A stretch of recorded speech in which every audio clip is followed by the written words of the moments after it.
So I'm here in Bentonville. Myself and the GMBN crew will be filming in this amazing town for most of the week. Trails absolutely everywhere. So I thought I'd film the Ask from Phat Tire Bike Shop here in Bentonville. I feel right at home in the workshop. So if you've used hashtag Ask GMBN Tech down in the comments of any of our videos, then obviously you know we'll try and get back to you on a show like this. So let's get started.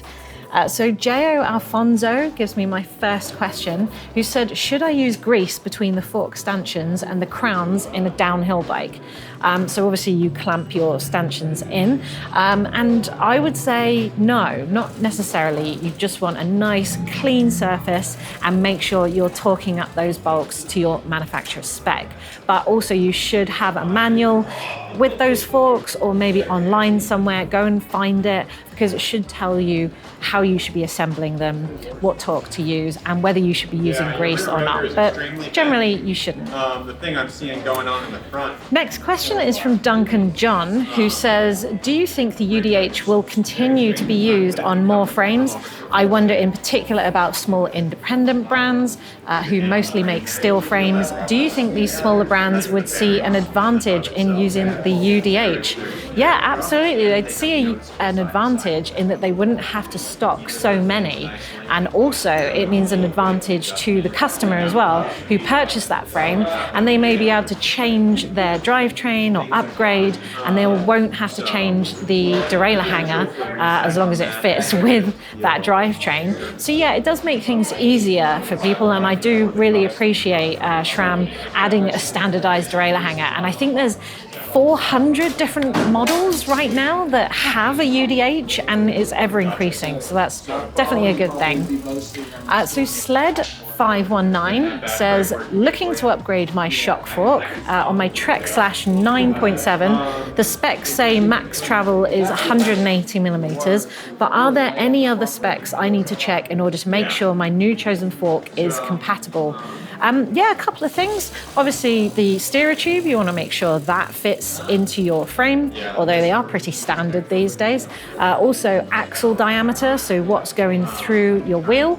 Is it 15 mils, 20 mils? Check that it meets your wheel hub specs. And also the axle to crown height. So that is the axle where it goes in the wheel to the crown, which bridges the two stanchions on your forks. Check that measurement and just make sure there will be a spec on your frame.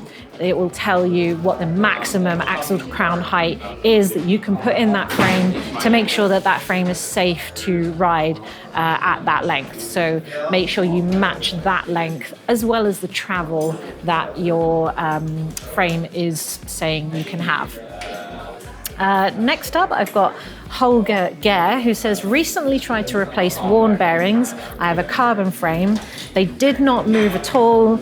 I'm using a removal device. It's a press, you said, and it's not working. Someone has suggested hammering it, but you don't want to do that because it's carbon. So what should I do? Heat, cold, WD-40, lots of question marks. Yeah, I wouldn't want to use a hammer either, and the hammering devices are a little bit, I don't know, they make me cringe when it comes to carbon frames. You said you're using a press device. So the kind guys here at Phat Tire Workshop have kindly lent me their tool, which is this. It's effectively a bearing puller. So if you're going to buy your own tool, look for a bearing puller rather than a press, effectively. Now, how this works is you will effectively put a part inside the hole of your bearing. It'll expand from the outside, and then this moves. You literally, it's going to make a loud noise, but like that. And it effectively hammers from the inside almost, and you hammer it out from the inside of the frame, but you're effectively pulling, so it's a little less destructive. And there are various others out there. They've kindly given me a few other, seeing as it's show and tell. This is an enduro press for a bottom bracket usually, where you can screw it in from one side, and then you keep tightening and tightening, and it'll wind in and basically pull the bearing out. So there's definitely loads of different inventions out there for pulling bearings in. Go and do your homework, or come to a workshop like this where they're experts and they will get it out for you. Next question from M7RKUS, who says, I have noticed across all GMBN channels an abundance of Orbeas, Nukeproofs and Canyons. Does this have to do with sponsorship or preference? A bit of both, I would say. They are channel sponsors. They sponsor our channel, those three brands, but we wouldn't accept a brand that we wouldn't want to ride anyway. We've said yes. Everyone, all the presenters agreed to those brands. We love those brands. We said yes to them. And all the models that we choose are our preference. They're not pushed on us. So I ride my Nukeproof Mega a lot, and that is because I love that bike. So yeah, they are sponsors, but we do love them. So Patrick Joseph Belanta says, can you run a shorter travel fork with a higher travel rear? I mean, yes, technically, yes, you can. Of course you can, if that's what you want, although it is unusual. However, in the downhill world, some bikes actually are spec'd up with bigger rear travel, but generally they're about 5 or 10 mils bigger than the forks. So not crazy different, but it is possible. You haven't said what bike you want to try this on or what sort of travels you want to mess with. But if you went too far out of whack, I think it just might feel a little balanced because you've got a lot of travel going in the rear and not so much in the front.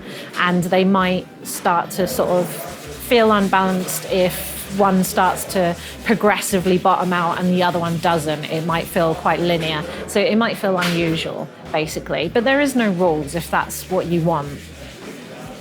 Finally, from Dem's Biking Adventure, I've asked this a couple of times and still I'm searching for the answer. I have a Fox Flow X and I maxed out at 300 PSI and I'm bottoming out. I'm a hefty guy. Would adding a token help for bottoming out? Do I run some pressure with tokens added? Yeah, I would try tokens, definitely. So if you're bottoming out, you might be blowing through the travel a little too easy. So adding tokens lessens the amount, the sort of capacity for air in your rear shock. So it starts to ramp up as the air compresses down into the bottom stroke. So it should lessen the ability for that shock to bottom out effectively. It ramps up the feeling. It gets firmer and firmer as it goes through the stroke of the rear. So that might help you. And sometimes adding tokens or adding a lot of tokens lessens the air so much that you might actually be able to drop the air pressure. So you might not be running at 300 PSI, which is max for the Fox Float. Also, I would suggest that I've done a video recently about how to tune your suspension for lighter riders, but the theory applies for heavier riders as well. And we do talk about it in that video. I'll leave the link in the description below. And basically for a heavier rider, you can get a heavier tune in your shock.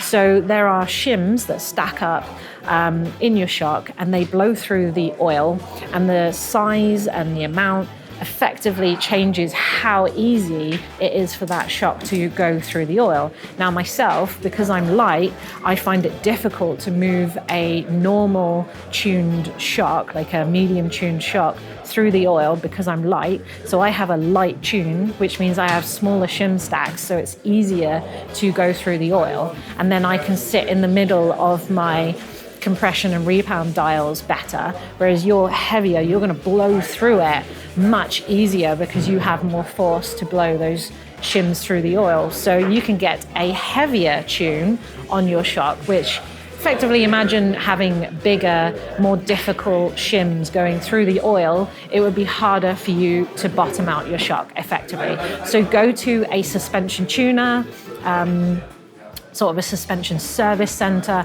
and ask them if they can do a different tune on your shock to make it work for you better. And then play around with tokens as well.